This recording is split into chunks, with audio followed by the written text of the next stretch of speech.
RingGangRadio.com. Take over. Last mission. Final boss mode.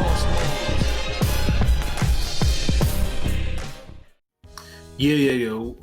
What's good, y'all? Welcome to another episode of Real Talk, where, as always, if shit's real, we talk about it. I'm your host for tonight, Pat Scorpion, the New England representative, and as always, I got my man with me. I'm gonna let him introduce himself.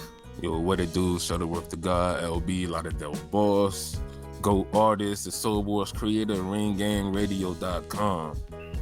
Yes, sir. Ringing in the house forever and always. And as always, I got my other man with me. I'm gonna let him introduce himself. Hey, yo, what up? You already know who this is. Your boy King P, Bodega Boxing in the building. Ring Gang Radio, let's get it. Hey, Bodega P, straight is in the sewer today. You know. Yep, I see Master Splinter like 5 feet from me. He's chilling. Takashi with him. About to give this nigga some cheese. You about to get a feature. Nah. Call that. Nicki Minaj. your verse after theirs or before? Like, which one is it? Neither. I'm just ad-libbing shit. Yeah, and as always, we thank you for your service for fighting all this crime, against snitches and criminals alike. Bing, bing. Oh man, but yeah, we got two topics to discuss upon tonight. The first one will be the Top Rank card from last night. Top Rank, as they're the first up to bat to start showing weekly boxing cards. They'll be showing it every Tuesdays and Thursdays, and occasionally on Saturdays, like will be later on this week. And this card in particular had some buzz beforehand, mostly because of the main event, with Joshua Greer and was it Mike Plania? Yeah, it's Mike Plania. Because that one had so much buzz around there, like it was ridiculous. Like before, before that, you're like, oh yeah, no, upset city, upset alert. And I'm thinking to myself, man, are they really thinking that little of Joshua Greer? I was like, why are they saying upset alert? Like, all the bookies and stuff that I saw, upset alert. I mean, Plania, I think, started off as like a 16-1 underdog. God damn. Yeah, they started listening to the Ring Gang podcast. They heard about that little unknown Asian glitch. You see what I'm saying? That shit was like it shit was nuts too. But we'll get into that one shortly. There was another fight on there because what also Top Rank has been doing is their co-mains. They've had the co-mains open up the fight, and then they have their little prelim, the jobber fights in the middle, the meat in the middle. That's so fucking smart. Yeah, and it did work out. Like the only drawback is if you're late to get in the boxer, you're missing the good fight. Right, and unfortunately, LB did miss it event initially because I didn't tell him that it was started at 8:00. So he had to watch that shit a little later. But it's all good. And I quote "We're boxing media, nigga." well, shit. Yeah, my bad. I got a lot of shit going on. Real talk though. But that opener was interesting. It was. Antonio DeMarco, the former lightweight champion of the world, still in this, former Jorge Linares conqueror. Yeah, and that if you for our new listeners, to our new followers of boxing, if you want to see a fight of pure will winning this fight, you need to go catch DeMarco versus Jorge Linares. It's forgotten fame worthy. Yeah, it is. It's brutal. It's bloody. And it has a hell of an ending. Unexpected. DeMarco, I feel like DeMarco. I be forgetting DeMarco still around. He's been around for a while now. He has some underrated fights. Oh yeah. It's funny. He's Broner's best win and best performance, but he has a better standing in the sport than Broner now. Yeah. DeMarco's been in there. Look at Broner's last 2 fights. Look at DeMarco's last 2 fights. I mean, facts. I mean, that's real talk right there. I mean, but DeMarco's been Who in. look better? I mean, Hey, DeMarco. could Broner beat DeMarco now? Yeah, I mean, so, and he could probably eke out a decision just with but they probably won't. Yeah, nigga, that don't sound good when you done stopped somebody and then look the best you ever did against them years ago. Yes. But yeah, no, At least even then there, they don't put away Darcinian again.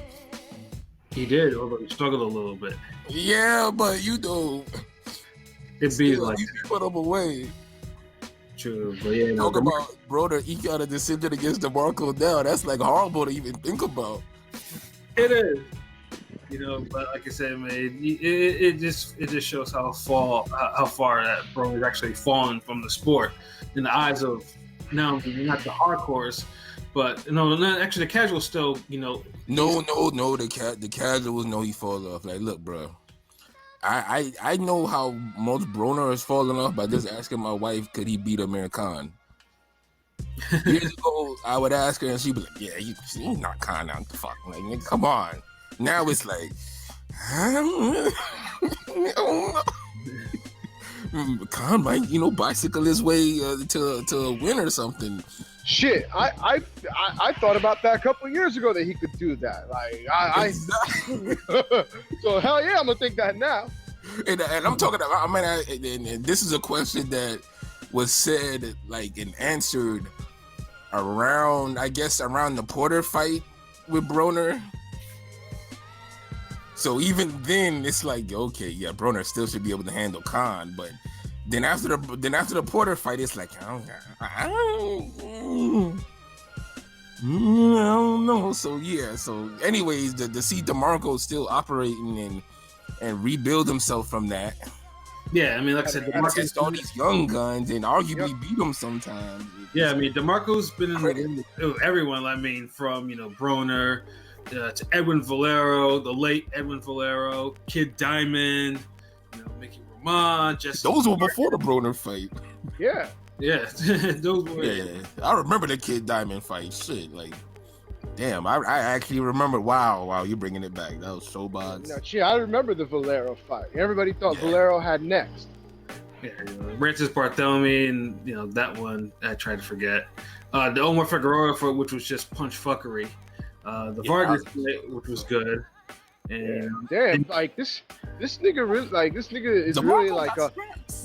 Yeah, he's the who's who of like fucking, almost like a lighter weight. I don't want like a lighter weight version of Trout. When you look at all the people that Trout has faced, like the who's who, fucking DeMarco is the who's who of his division.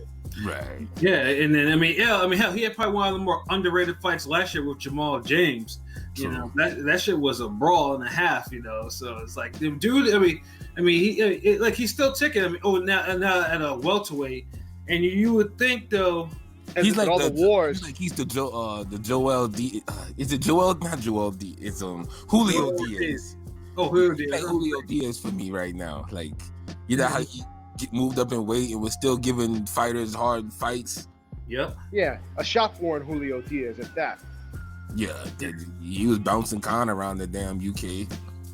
Yeah, he was. And then in this particular case, the role of Amir Khan was played by Giovanni Santillan, I think that's how you pronounce his name, who is a prospect that Top Rank has signed. He had a nice little shiny, little record, 25. Yeah, no, you're not a prospect no more. We're not doing this whole Ricky Hatton 30-something fights on Showbox and you're a prospect shit. 26-0 with 15 knockouts. So it's like, I'd never seen. You're a contender. What the fuck? Yeah, I personally had never seen dude fight before. So I was like, and that's what I'm thinking. I was like, okay, this is gonna be one of those things, like feed the kid, shop worn veteran and see what he can do. Well, it turns out he couldn't do much. Couldn't do much with DeMarco at all. Yeah, especially second half. Yeah, especially at DeMarco. First it was just like, okay, we'll see. He's staying on the inside of him. But but DeMarco easily was winning the inside battle. Like, not even just, like his shots were just short and to the short, hard shots. Like, and it was just more because I felt like in the first half, Santillan, he was still punching with DeMarco, and it seemed like Santillan's shots were landing harder, but he was still getting outworked. But his shots would make DeMarco step back, and DeMarco would just keep at it. But as the fight kept going, it's like DeMarco just overwhelmed him to the point he's landing like 3, 4, 5 punches, or he's letting off 3, 4, 5 punches, and Santillan's only letting off 1 or 2. Yeah, he maybe lands a good one, then he eats an uppercut, right hook, left hand. And then the body shots too were going. Yeah. I missed a lot of the first half of the fight. It seemed like the second half, DeMarco was beating him to the punch every time, and then some. Yeah, DeMarco was beating the shit out of him to me. DeMarco had dude's blood on his trunks. He had him leaking mid-fight. Yep. So. The only thing, DeMarco never really hurt dude. He didn't never wobble him, but he was rocking and I give credit to Santillan for that, because he was taking some hard shots. He took them well. So DeMarco could punch. He's one of those guys who he moved up and he carried his punch. I'm not saying he's the same puncher he was at lightweight, but you're in a fight with dude. He could hurt you. You just can't walk through his punches. Yeah, no, you can't. And he's usually the taller guy with more leverage, so it's he has a way of raining shots down on you. Right, and then one thing Santillan did, Santillan can adjust to the inside. He had no inside game, which was just surprising. And on top of that too, that's the story of the night, really. Yeah, and on top of that too, his work rate. You would think that being a younger man, he'd be able to have more of a work rate than DeMarco. That was not the case. DeMarco, was he really active in the first half? Because I missed the first half, but it seemed like he was drained by the second half. He was active in the first half. It was a good fight. He was up there punching. The first half, you could almost say he was making a case for a draw in the fight. Right. I don't feel like he was just getting whooped in the first half like that. He was up there with DeMarco. I had him winning a few of the first rounds of the. Okay, so they were back and forth competitive. Okay. Yeah, but then it just felt DeMarco started taking the edge a little bit more, just off the volume. Yeah, and it just got worse and worse. Although I think he did have a good rally in the final rounds. And I think DeMarco, one of a mistake that he made, he took his foot off the gas a little bit, and he was doing that macho shit, he was hitting his face, hit me, that type of stuff. And he was clowning. I still think he won, but I felt like PBC, it would have been the fight could have probably could have been a PBC draw. And then DeMarco would have still been a viable opponent, but now he has 2 losses and good fights. Yeah, I think it's actually that was his 3rd loss in a row. 3rd loss. Okay, my bad. See, they was getting. See, this is the thing. Promoters and. Look, I gotta watch the first half of the fight, because from the second half of the fight, I coming in late. It looked like DeMarco won that shit. Right. Yeah, DeMarco maybe won 1 round or arguably 2 out of the second half. Yeah, no, I had them winning. I had DeMarco win 96-94. I agree with that. That's a good score. Now, if somebody had 95-95, I'm not gonna say, hey, it's a robbery, whatever. I could live with that, but having Santillan win. Yeah, that's a stretch. That's a stretch. And what were the scorecard? What did the judges give? How much did he win by? How much? I forgot. There's 2 96-94s and a 95-95. Yeah, the 95-95 was about the most accurate. Now saying he won 96-94 is a stretch, because then it goes into the whole you're giving Santillan the benefit of the doubt too much. He must have had won damn near every round in the first half, if that were the case, to give him a 96-94. Yeah, that wasn't the case, because this is the thing. You could give him 2 rounds in the first half. You could give him 2 rounds in the second half. He loses 96-94. Or you could say he won 3 rounds in the first half and he wins 2 rounds in the second half and it's a 95-95 fight. That's still cool. But to say he won 6 rounds in that fight is stretching it. You're giving him the benefit of the doubt too much now. Yeah, pretty much. You know, and I hate it had to be him that had to do it because, but I mean, like I said, Top Rank probably, and because that was his Satian's like Top Rank debut, and they probably clearly had plans for him, and they wanted to make sure that the zero got kept. So, you know, DeMarco had to do the job, as they say. Honestly, Yeah, it shitty feel better job. if they ran that back. Like I feel like a rematch, like even for development purposes, because. Yeah, and because they were talking that stupid shit about, you know, because he's what's it, so you know they're talking about, okay, maybe he can face Crawford. Hell no. That would be the worst thing in the world. If Top Rank wants to, you know, to Glenn Tapia or their new signee, you know, Yeah, if don't they're with Terrence Crawford. If they have big plans for him, then they need to slow it down because he's clearly not ready for what I see. Like for anything big. Yeah. Yeah, if he can't handle DeMarco, he's going to get brutalized by Crawford. That's for sure. You can't handle this version of DeMarco. We're not giving, you know, this is not the damn DeMarco Linares, Broner, and Molina fault. Yeah, no. This is not even the DeMarco Figueroa fault. So if you're getting handled like this by 2020 version of damn DeMarco, and you're like 26-0, and you're supposed to be next up, you're supposed to be getting in there with Ennis and Virgil Ortiz, then yeah. You need to slow all that shit down, and you know, like, the matchmakers need to like put him in with a real soft touch to really develop him. Like it's too. They need to. They need it's to. Too far now because look, this is the thing. If you're losing to DeMarco, do you see him beating a Robert Easter or Granados? Nope. I see him that if they don't lighten up his competition, at least for one fight, just to see where he's at, he's gonna. He will get defeated because DeMarco was, you know, DeMarco was beat him up. You know, I mean, he won't lose to he'll lose to a guy like who's younger than DeMarco who fought that same fight. He definitely loses. Yeah, for sure. Because then the punch is gonna be hitting a little harder. Yeah, the DeMarco of 2012 would have easily beat this guy. Yeah, it will. The DeMarco Figueroa fault will probably beat this guy's ass. Bartholomew, all of them. So it's like, come on, like, I ain't even trying to get on dude. Like, he seemed like he had some decent power, but he didn't jab enough. He didn't let his hands go. He's not moving his head.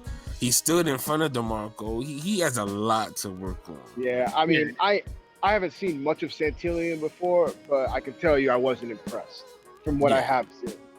The way he's 26-0, I'm like, who the fuck he been fighting? Yeah, who has he fought? Because he's not impressive at all. He has a lot to work on. Yeah, like this is different. Like this is like, if you look at how Ricky Hatton was by the time he fought Vince Phillips, you're looking at two completely different levels of fighters.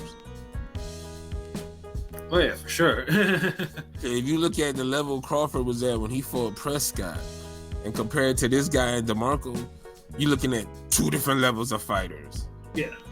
And no one said that's not even prime Crawford. So they need to Santillan, like, you know, Top Rank. If you're adamant about feeding him to Crawford, well, there goes your investment.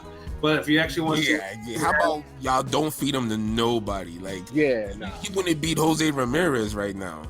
Yeah. Jose Ramirez will put his foot in this dude's ass. Like, I agree. Might stop him. Yeah, he probably would. There's no question. He'd beat him for.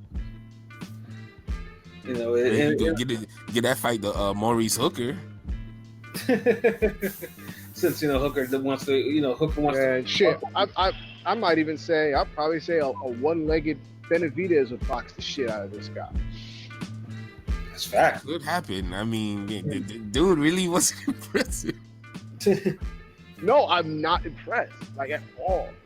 Yeah, none of us were. You know, like I said, it just hurt to actually see DeMarco. He was just looking there like, you know, he was just like, well, this is my career right now. You know, I just lose these fights, and it's just like, he deserved that win. He deserved to have. Yeah, and see, that's how you keep him a viable name. Like, who cares about a DeMarco win on their record when you're trying to step up when he has 3 losses back to back? Mm-hmm. But you give him one of those wins, and now you're like, okay, well, DeMarco's still serviceable. You can't sleep. He'll beat your ass. He'll knock you out. Right. So it's the same thing that was going on with Devin Alexander. They want to make him the guy that is you expect to beat, but it's a good name on your resume, even though they're devaluing his name with every loss. Yeah, that's the thing. They're devaluing it. So it's getting to the point where less types of prospects to fight them. Well, I mean, unless they're trying to angle with, we gave him the loss, but it was a competitive loss. That could, don't do that. That just sounds stupid. That starts wearing out after the second loss. Now he has 3 losses, and it's like, damn, throw him a bone. So, because his name ain't gonna mean nothing for the next prospect to beat him if it's another fight like this. Right. Now you're fucking up the influx of damn talent. Because now you got a bunch of guys with wins over DeMarco who ain't even better than DeMarco. Hell no. Gatekeeper's gone wrong. Yeah, gatekeeper's gone wrong. And this is the thing, but boxing hasn't even completely returned yet because you haven't got the damn career mode glitch text from me. So, but boxing's almost there. It's almost there. But you'll know it's back when you get that text. Yeah. Y'all almost had it.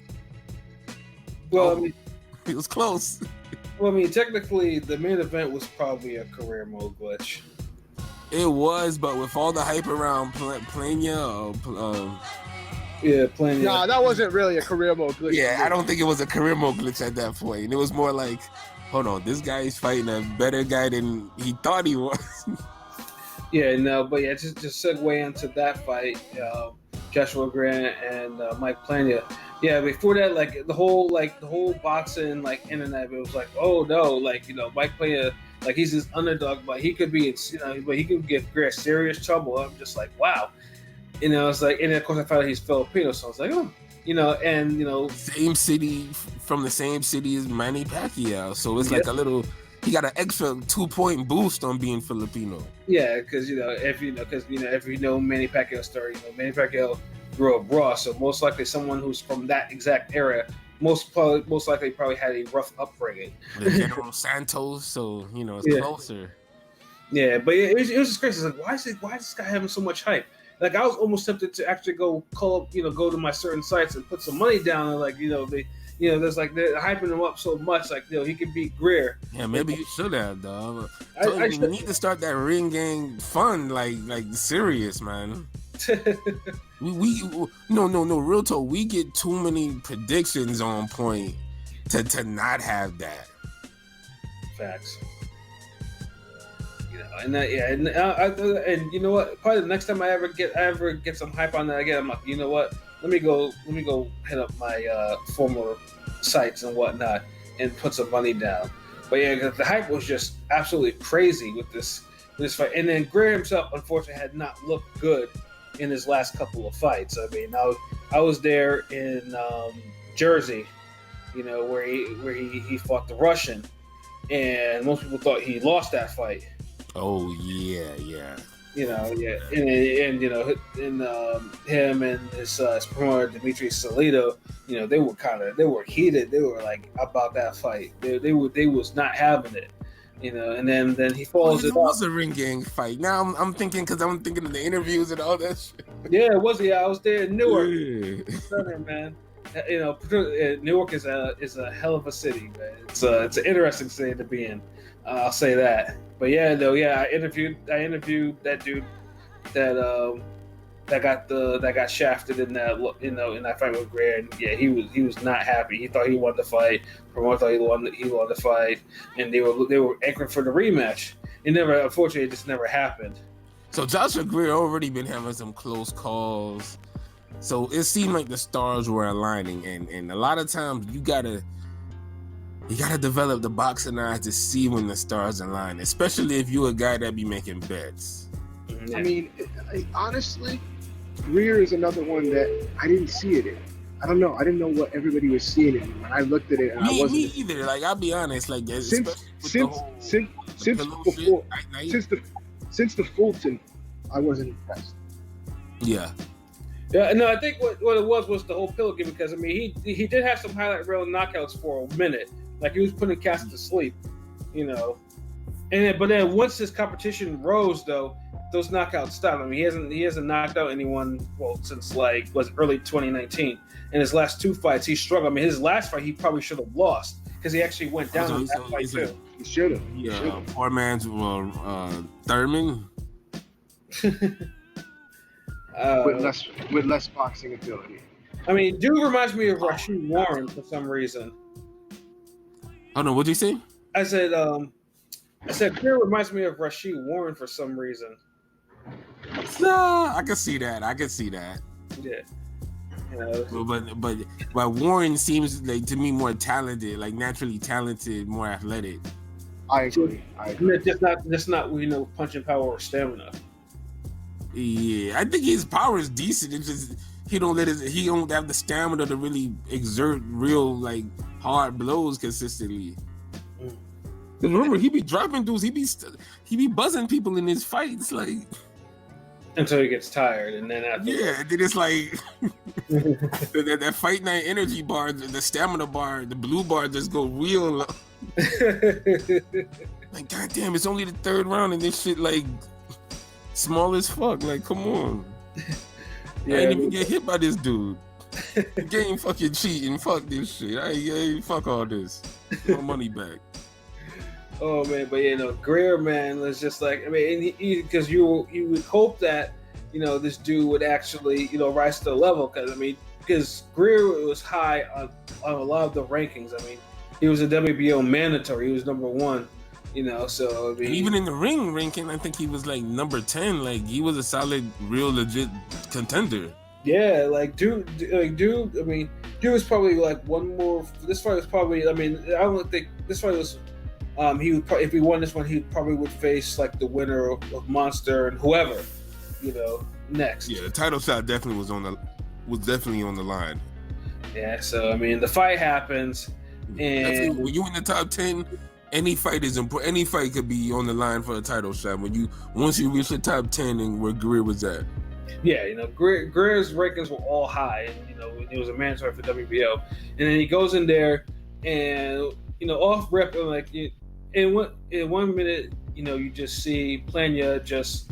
I mean, at first glance, I didn't see anything special in Plania. Greer was just doing what he usually does.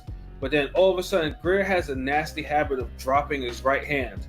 He's done it over and over again. But Plania, I don't know what it is, but dude has probably one of the most fastest whip-like left hooks I've seen on a fighter in recent time. Like that shit, like it. I mean, the way he throws it too. All of a sudden it was like, and then that's another one that looked like a slap to me.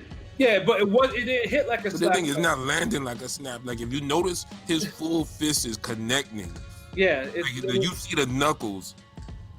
Yeah, and you can see because the way Greer's head snapped back when he went down, like he got hit with some real shit. Like that wasn't, it wasn't like Magdalena were doing. Like dude took a serious left hook. Like he was rocked. And then Greer got up. His eyes were wide as fuck, and he was moving around the ring like he was. Nah. It definitely was. I'm just saying, like the way it came out. At first, I'm like, did he go down from that slappy ass hook? And then when I saw the replay, I'm like, oh no, that was a legit, like hard ass shot. Yeah, that hook was everything. I was just like, God damn. And like I said, that power. Because he extends it. Yeah. Like, he extends it. But he has the footwork where he lines up the distance perfectly. Mm-hmm. So he throws the shot wide, but the way his footwork is, the way he's positioned, the shot doesn't come off like it's wide or looping. So, and if you got your muffs up or your gloves or your hands up, and the punch kind of comes around your peripheral, so it doesn't even look like a long hook. It looks like a jab that comes into like a damn hook midway. Yeah, a jabber hook. Yeah, like a and it's a thing. And the thing is, Plania was swinging those punches high, like it's funny because those type of punches.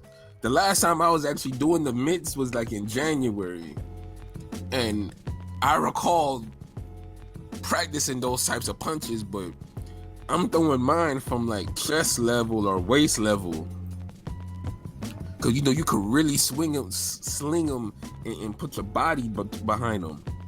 But Right. He's doing that shit while having his hands up, and he's throwing that type of hook with that type of power, which I'll admit is good. Like that's quality. And it's a lead hook at that too. So yes. What I'm trying to say is basically that's not an easy punch to just master. You don't get a punch down like that on point in a couple of weeks of training type shit. Like that's worked on. He knows that's his punch right there.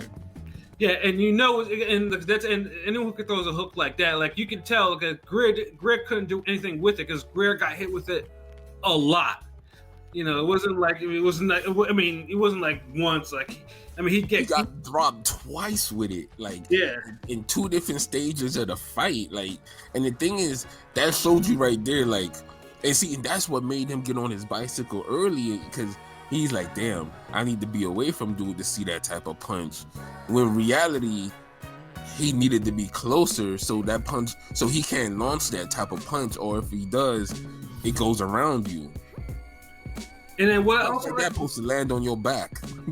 Yeah, you know, and what I also like about this is even if he missed that type of hook, he would, and like I guess because Greer would actually, you know, if he actually did block it, you know, it left his stomach exposed, and he'd clean it up with a body shot, clean body shots. Right. Yeah, and I was just like, I mean, this dude is really schooled offensively on how to use that hook and how to make it work for him because it's such an unorthodox punch. Yeah, because really, you would have to be in position to duck it, and then block the incoming body punch. Right. So if you duck it, block the body punch, that gives you an opening to throw your own right hand to the body. But right. See, then that comes down to strategy and you know what your coach or your trainer is seeing and giving you in between rounds. Right, and he was actually doing like if Greer ducked down. Plania had a right uppercut for him. I remember because he threw that shit too and it landed. Yeah, yep. See, that goes to the whole chest moves. Like that's what I was explaining. Like you duck down, but then you got to block the other shot. Right. Because if we're playing chess, we're countering counters. So you know he countered he make you miss the left hook. Okay, he throws another punch because he knows you're gonna go into it to avoid the left hook. You got to be ready for that. Then now you got to punch after that. Mm-hmm. Basically, you got to diffuse two punches from him before you could throw something. Yeah, right. Plania was setting him up with that. Right, and then Greer was just like, he was all in his mind. Like, you can tell, like, dude was like instant survival mode for half the fight. And he just let Plania outwork him, like, you know, early rounds, mid rounds. Like, in there, of course, he dropped, I think it was in the 5th or 6th, he dropped him with that left hook again. Yeah, he dropped him in the 6th, so it's like, damn, you starting a whole nother set of rounds with another knockdown. So it's like, exactly. Geez. You know, and that hurt him. Like those punches hurt him. You could tell like they threw him off his game plan because he didn't really know what to do. Like, yeah, you know, he was just like, it's like, man, this dude is hurting me. Like, you know, every time I get too close, like he throws that whip like left hook, and it's like the shit is over. You know, that lead left hook, and it's a wrap. But two things happened in the fight that that kind of like changed the momentum. One, Plania got tired, which I was kind of surprised about, because usually getting tired by the 7th round in the 10th round of fight, you don't really see that at dudes at his weight. I mean, well, you have your Rashid Warrens and everything like that, but yeah, we brought him up earlier. Yeah, you know what I'm saying. But I didn't think that he threw with a whole lot of volume. He didn't throw with a lot of volume to have that type of. The thing is, it's the type of punches, man. Remember, he's slinging those shots. Like, he's putting his body in those punches, man. Like. And you throwing those type of, and remember, he's slinging them from upstairs. It's not like the punches are leaving his waist and going upward. Yeah. Where the momentum is carrying. He's already having to keep his hands up, sling this shot, and back the guy away. So yeah, he's throwing hard punches. It's not like he was throwing those Austin Trout feeler jabs and hooks. He was letting them go. So yeah, I could see him getting a little winded, but he was supposed to get a second wind in that fight. He wasn't supposed to just be like done, like how he was. Yeah, and there was none of that. And instead, what it done is what unfortunately happened was Greer was actually able to make an adjustment, and of course it took him 8 rounds to make an adjustment for some odd reason. And he managed to get on the inside, which is like, okay, if I get on the inside, I can smother him from throwing his hook, or set up a hook, for his other punches. And he had success. Because he was scared to press him earlier, so it was like a combination of finally pressing him and Plania getting a little tired. Mm-hmm.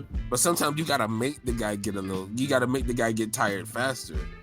Right, but unfortunately, when you drop that many rounds, like he did, clear rounds, you're not gonna win down this shit. So he had to drop him. In order for him to have a shot, he'd have to drop him a couple times.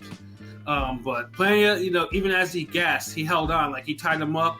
And then I knows too, and Plania was sad because there was 2 instances in the fight where Greer put himself in a position to get check hooked, and Plania just didn't do anything about it. Like there was times Greer would fall into the ropes, but okay, throw the hook.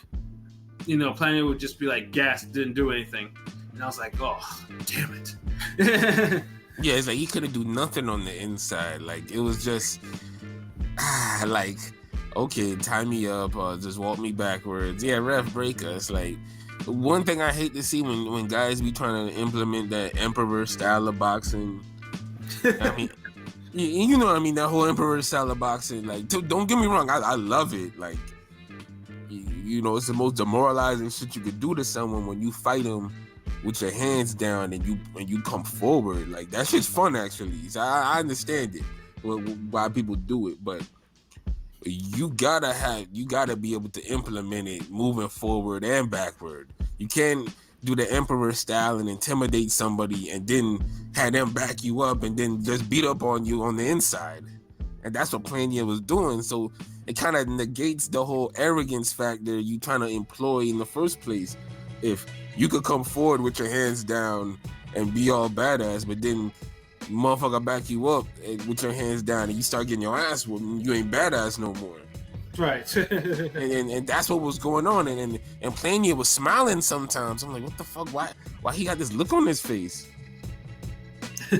like he's just exhausted and it's like, fuck it. I'm gonna win anyway, guys. Nah. You don't even take that chance.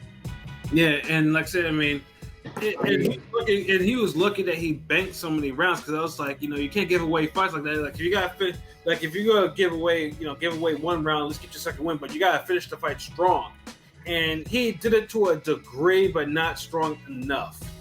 But yeah, because I still thought he lost the last 3 rounds. Yeah, he did. I did too. But he put enough in the bank, it didn't matter. Yeah. Shout out to Caleb Plant. Yeah, Uzi fight. It was really just the losing his stamina, because Greer didn't really have much for him. So I don't blame him.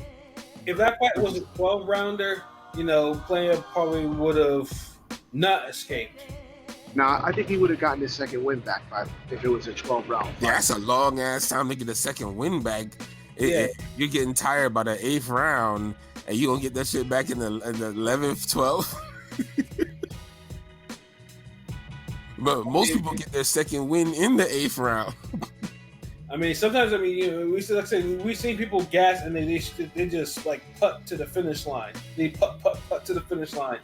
So it's not it's not out of the ordinary. Yeah, he probably still could have beat Greer, but maybe Greer would have been motivated a little more knowing he has 2 more rounds to work with. Yeah, he fought too timid for me, honestly. Right. But that's the game though. When you got power, when you know your power can get at somebody, just dropping them and legit dropping them, hurting them, kind of fucks up the whole game plan they had. That's why when Provodnikov dropped Bradley and he didn't get the credit for it early, that hurt. That changed the whole fight because knowing you gotta dig yourself out of a knockdown score wise, you know, you might not fight a certain way. Word. But it gave us an all-time great war, so classic. So I mean, hey, but still. Yeah, and then Plania, I mean, he got when in that final round, he went down on his knees and started crying. That scream kind of like took you off guard. Yeah, that's good. Face Smith versus Randall Bailey all over again. if y'all remember after he won that fight, jeez. Random. But this fight was more entertaining than that fight, though. So hey. No, yeah, and then Plania would walk away with a majority decision. The one judge who had it 94-94 was smoking rock, like smoking that ready rock hard. Yeah, that was a stupid score. I ain't gonna lie, but I got that that message from Pat because when the decision was called, I had to walk outside the house real quick. So I didn't see all the scorecards, but then Pat messaged me and he was like, "What 95? What he said? What he said? What you said? 95, 95? I said 94, 94. 94, 94. You're like you're smoking rocks." Yeah, I was like, "Get the fuck out of here." Yeah. I was like, "What? Like, oh my goodness! Like, yeah, get this dude the fuck out of here." Yeah. So if it wasn't for the knockdowns, he would have scored it for Greer. Like, what the fuck? Jeez. Yeah, and then the other scores were more blind much. You know what I'm saying? And then the other scores were like 96-92 and 97-91, which is, like I said, those were good scores. Yeah, 97-91 is like super or accurate to me. Right. So yeah, Plania, damn, it was really that close.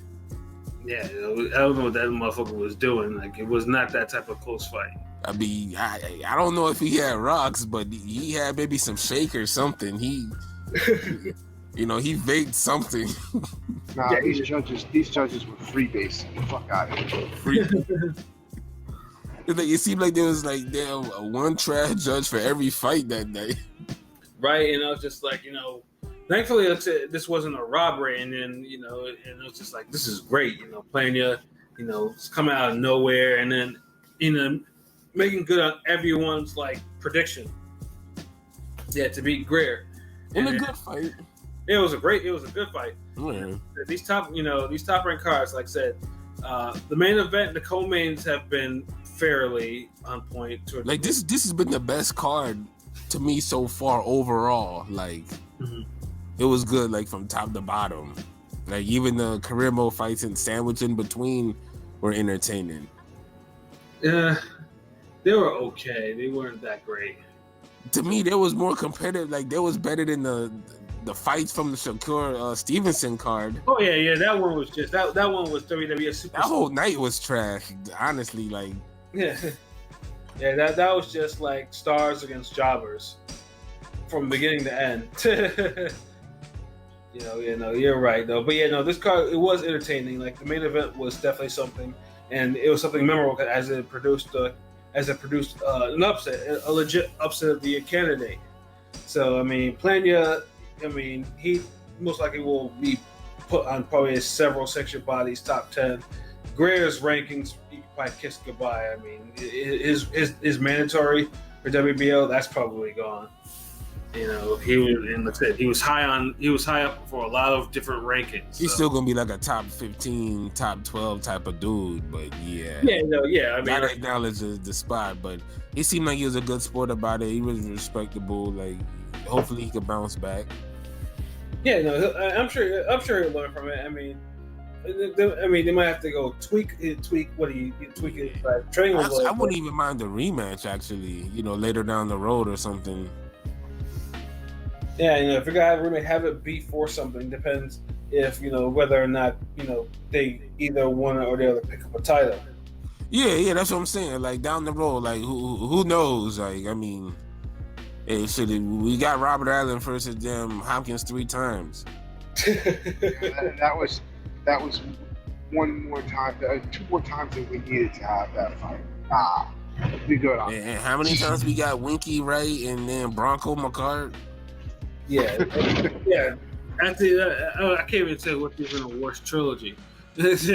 So I mean, if these guys fight again in another year or so, I mean, I don't think, unless one of these guys is getting wheeled out to the ring or they coming out of rehab or some shit, I don't think it'll be the biggest travesty of the sport. Right, of course.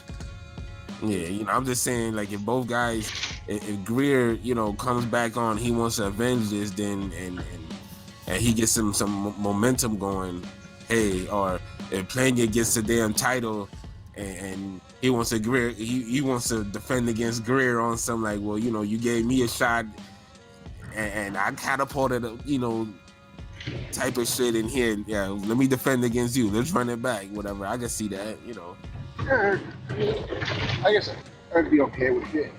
This fight just showed me why I'm not a fan of Greer. Why I was never high on him. He just does too many bad things that, aside from the power that bails him out. He doesn't take hits well. Hold on. Speak up. Sorry. Turning butter or running a machine or something. Oh, yeah. Sorry about that. Like Casey Jones hitting the damn garbage truck, turning the garbage truck on or some shit. Got Shredder in there, nigga. Basically. But you would say something about like Greer, like he got something to work on, or? I said this is why I'm not high on him, because he makes too many mistakes that when his power doesn't bail him out, the boxing isn't there. He doesn't take hits well. It's just. I don't think his power is even all that like that. Like I think he has to work more for the offense. Like you see how his punches got reduced. Like he was averaging like 66 punches around, and you know this fight he was like 31 punches, 33 punches. And yes, he doesn't know how to make adjustments. Like that's what I'm saying. Like in the last couple of fights, I felt like when you said his power is not all that, but it's bailed him out. Like, I don't know. I'm just not high. Yeah, I mean, no, I feel you. I agree. It's, you know, but you gotta let them hands go, or put yourself in a position to let your hands go if the power gonna be a factor. And it kind of took him too long to do that, and he had Plania dead the rights if he could have pressed him. So if he had really real legit power, I feel like he should have got a knockdown in those last 3 rounds. Right. Especially like he had the guy open for him. Like you supposed to be ripping shots on the inside when he tries to clinch. He had uppercuts open for him the whole night. He was too timid to capitalize anyway. Yeah, like I mean, even Broner would have let his hands go more in this situation. Like, damn. I mean, your hands down. Shit. Yeah, you backing up. I mean, hopefully this will be a good lesson for Greer. You know, to not because this is, I mean, it's not the first fight that he didn't let his hands go, but it's the first time he's paid for it in quite a while. So yeah, I mean that's all you can do. And then you have somebody needs to tell this motherfucker to keep his hands up at all times. Yeah, exactly. Yeah. You know, and then with Plania at least, I mean he is upside now. I mean there's a good chance that he may inherit a title shot at some point. You know, somebody will roll the dice because they look at him and it's exciting and all that shit. Got the little Pacquiao hometown storyline. They'll spin a story off of that. Yeah, I like what I saw from Plania. I just wish his stamina was a little better. But other than that, I have no complaints. I enjoyed his performance. Yeah, he'll be on the next Ring Gang stamina poll. He keep it up. Yeah, I mean the only thing with him now is just to make sure. Now, do I think can he actually beat a Monster? Probably not. Nah. Yeah, because I mean, Monster. He'll have a puncher's chance, which I can respect. You know, but well, of course, Monster, is shown to have an incredible chin, so it's a good chance that Monster will just eat those shots. Yeah, but it's all about like if you expect the shot or not. Like, maybe he could pull up that funky ass little left hook of his on Monster. Who knows? I'm a Monster fan, bro. But, yeah. Plania style is a little awkward to me, but it's effective. So I mean, yeah, you can make it work. Who knows? Mm-hmm. I didn't think big ass Jamie McDonald would be able to I thought he'd be able to hold off monsters somehow, and he just got bulldozed. So you never know. Where? Yeah. So it's interesting though. Well, we have a new player in the division, and I'm sure Top Rank. If he's not signed at Top Rank, he will be shortly. Oh man, real talk. But yeah, we got ourselves another Pacquiao. Oh, come on. They already licking their lips. They Birdman hand rubbing together now. Oh man, but yeah, that's someone that you have to keep. We're gonna keep our eye on for, see how he goes and how he develops. But yeah, overall, it was a good card. It was watchable. It's very watchable, and top ranked cards. I think they've had cards. They have cards scheduled out from now to like either mid to late July, Tuesdays, Thursdays, and maybe some Saturdays thrown in. So yeah, don't miss it. And of course on Instagram, I always will post a reminder on when that fight would happen. So yeah. And I was gonna say it's good to have more players in that division. We already got one of the top guys cheating us. That's another story. Oh man! Hold on, who's cheating us? Not gonna say his name. Should I say his name? In this division, at 118? Yes. He's cheating the fans or something? Wait, hold up. Is it Neri at the division, or is he in? Oh wait, no. Neri moved up. Well, I forgot that he moved up. I keep forgetting that he was.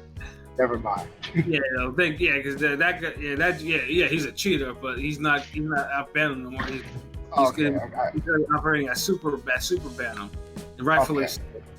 Okay, so we gotta give him a break because gotta give him a chance to cheat again in the new division to really keep the whole cheater. Right. No, I'm just saying, I keep it real. I'm objective. Word. Everybody get a chance.